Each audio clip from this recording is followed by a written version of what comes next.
Hello and welcome to our English News Edition. The top stories are: the head of state, His Excellency Ismail Omar Guelleh, has received this morning the President of the African Union Observation Mission. The cooperation between Djibouti and Japan would provide a patrol boat for maritime surveillance.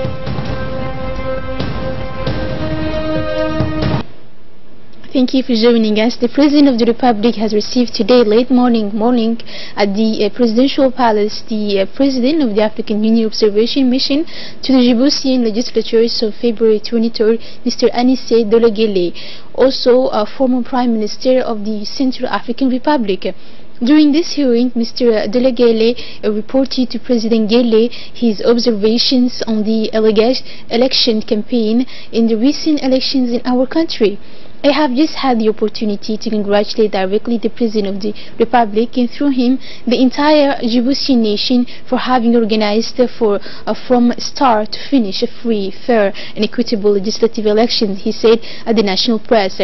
After his talks with the head of state, I was also able to convey to him my congratulations on the efforts to further anchor democracy in your country, he said, and adding his thanks for the welcome and support provided to him and to his team as part of their mission to work in Djibouti. The Minister of Foreign Affairs and International Cooperation, Mohamed Ali Yusuf, took part in this meeting. And at the end of this meeting, the Minister of Foreign Affairs, Mohamed Ali Yusuf, thanked all the observers who came to oversee the conduct of the legislative elections.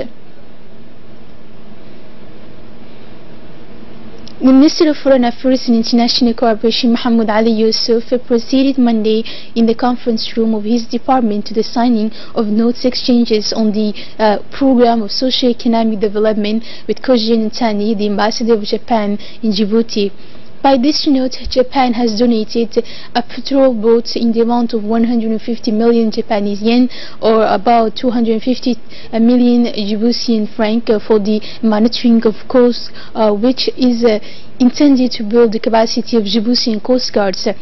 This donation to the Djiboutian Coast Guards is a proof of the strong will of the Japanese government to always engage in the challenges in the field of maritime safety, and a sincere contribution since 2009, where the Japanese self-defense forces have begun to carry out their missions in Djibouti for the fight against piracy. In his speech, Mr. Yonatani recalled many examples of the Japanese cooperation achieved in Djibouti since 1982 and hoped that this new cooperation will contribute more to strengthen the exciting bilateral relations between the two countries. And in his speech, the Minister of Foreign Affairs and International Cooperation, Mohamed Ali Yusuf, recalled the excellent bilateral relations existing between the two countries.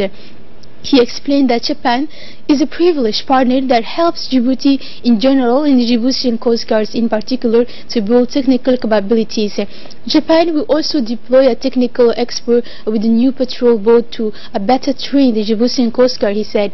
This equipment acquisition project is in the right line of support provided by the government of Japan to the maritime safety sector, such as the provision of 2 fast patrol boats as funding through the IMO of the Durale Training Center inaugurated in October 2017. On the morning of February 26, the Minister of Energy, Mghonis Ali Gedi, received in his cabinet Dr. Volker Beresham, German ambassador to Djibouti, for a courtesy visit. As usual, the exchanges during this meeting were very warm and joyful following the agreement between EDD and the German company for the big solar park of the Grand Barra. Also present, the Secretary General of the Ministry, Mr. Mohammed Weiss, and the Secretary Director of Energy, Mr. Goulet Mohammed. This has been the occasion for the ambassador to announce his willingness to see the Minister of Energy join a workshop on renewable energy planned for the next 11th of March. Of course, the Minister's unwavering support for this type of initiative is no longer demonstrated, and he is delighted with the organization of this workshop, and thus guaranteed that his department is ready for any support. This workshop will be an opportunity to address the issue of local market for the renewable energy sector with the collaboration of the Chamber of Commerce. The delegates sent by the African Union to oversee the conduct of the parliamentary elections were in turn expressed during a press briefing. Observers said that these elections were held in transparency, calm and serenity. They talk about their trips throughout the country to monitor the voting process in the most polling stations. The delegation of the European Union in the Republic of Djibouti hosted from February 26 March to March 1st at the Sheraton Hotel the annual regional summit of European Union responsibles and communication coordinators.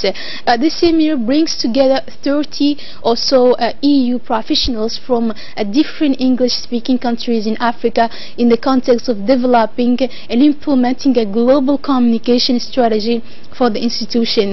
Djibouti increasingly tends to be a regional hub for the European Union to make the link between the different constitutions present in Africa.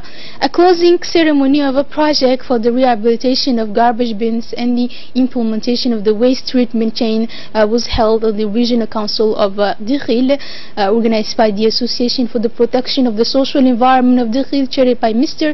Mahmoud Hassan Adan, an association that works for the preservation of the environment. This project, which began in February 2015, ended in February 2017 with the financial support from the UNDP. This closing ceremony brought together the authorities of the region, such as the Deputy Prefect Mr. Fuad Abubakar, the President of the Regional Council Mr. Abdurrahman Yunis Array, the representative of the Association of Regions and Civil Society. As part of the fight against the sale of narcotics, drugs, and following information cross-checked, the gendarmes of the Ali Sabih Brigade moved on February 23rd at the place called Aramadole. Armed with this information, the gendarmes ambushed to surprise in the act the traffickers involved in this case.